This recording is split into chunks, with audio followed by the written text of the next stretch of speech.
Welcome to Bible Talk.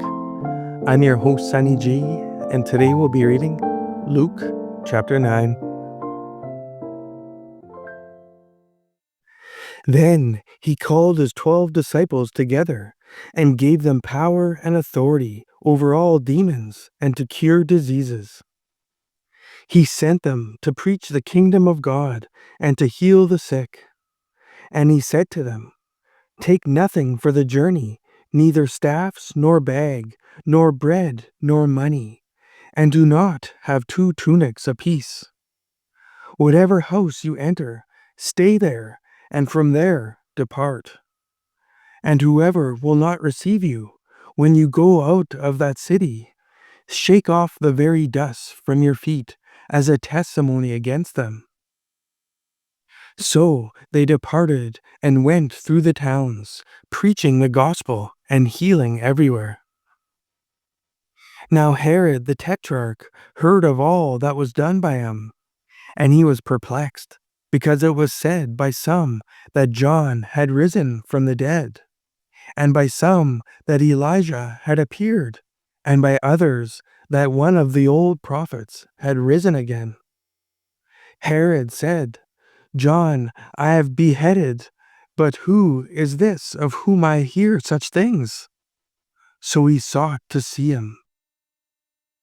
And the apostles, when they had returned, told him all that they had done. Then he took them and went aside privately into a deserted place belonging to the city called Bethsaida.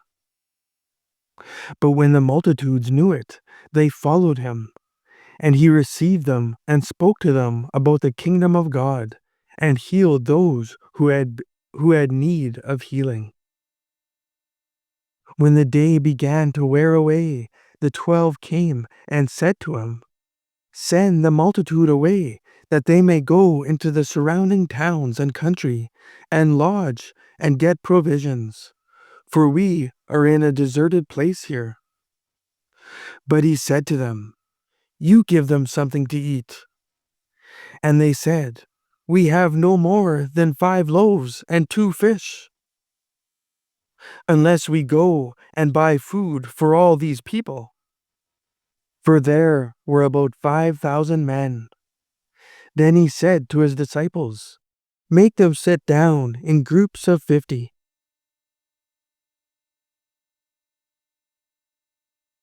And they did so, and made them all sit down. Then he took the 5 loaves and the 2 fish, and looking up to heaven, he blessed and broke them, and gave them to the disciples to set before the multitude. So they all ate and were filled, and 12 baskets of the leftover fragments were taken up by them. And it happened, as he was alone, praying, that his disciples joined him, and he asked them, saying, "Who do the crowd say that I am?" So they answered and said, "John the Baptist, but some say Elijah, and others say that one of the old prophets has risen again." He said to them, "But who do you say that I am?" Peter answered and said, "The Christ of God." And he strictly warned and commanded them to tell this to no one, saying, "The Son of Man must suffer many things, and be rejected by the elders, and chief priests, and scribes, and be killed, and be raised the 3rd day." Then he said to them all, "If anyone desires to come after me, let him deny himself, and take up his cross daily, and follow me. For whoever desires to save his life will lose it, but whoever loses his life for my sake will save it. For what profit is it to a man if he gains the whole world, and is himself destroyed or lost? For whoever is ashamed of me and my words, of him the Son of Man will be ashamed when he comes in his own glory, and in his Father's, and of the holy angels. But I tell you truly, there are some standing here who shall not taste death till they see the kingdom of God."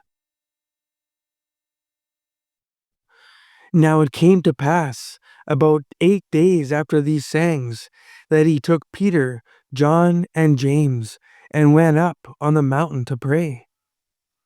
As he prayed, the appearance of his face was altered, and his robe became white and glistening. And behold, two men talked with him, who were Moses and Elijah, who appeared in glory and spoke of his decease, which he was about to accomplish at Jerusalem.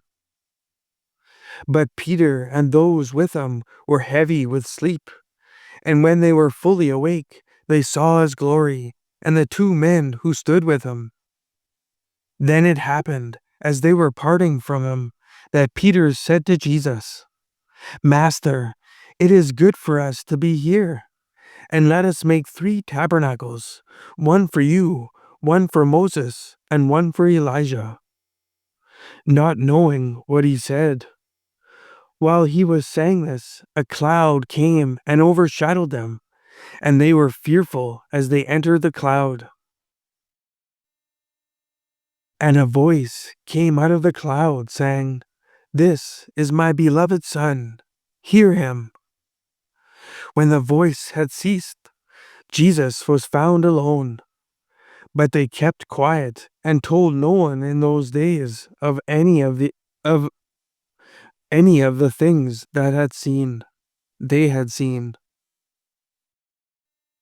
Now it happened on the next day, when they had come down from the mountain, that a great multitude met him. Suddenly a man from the multitude cried out, saying, Teacher, I implore you, look on my son, for he is my only child. And behold, a spirit seizes him, and he suddenly cries out. It convulses him so that he foams at the mouth, and it departs from him with great difficulty, bruising him. So I implored your disciples to cast it out, but they could not. Then Jesus answered and said, O faithless and perverse generation, how long shall I be with you and bear with you? Bring your son here. And as he was still coming, the demon threw him down and convulsed him. Then Jesus rebuked the unclean spirit, healed the child, and gave him back to his father. And they were all amazed at the majesty of God. But while everyone marveled at all the things which Jesus did, he said to his disciples, Let these words sink down into your ears, for the Son of Man is about to be betrayed into the hands of men. But they did not understand this saying, and it was hidden from them, so they did not perceive it. And they were afraid to ask him about this saying. Then a dispute arose among them as to which of them would be greatest. And Jesus, perceiving the thought of their heart, took a little child and set him by him, and said to them, Whoever receives this little child in my name receives me, and whoever receives me receives him who sent me. For he who is least among you, all will be great.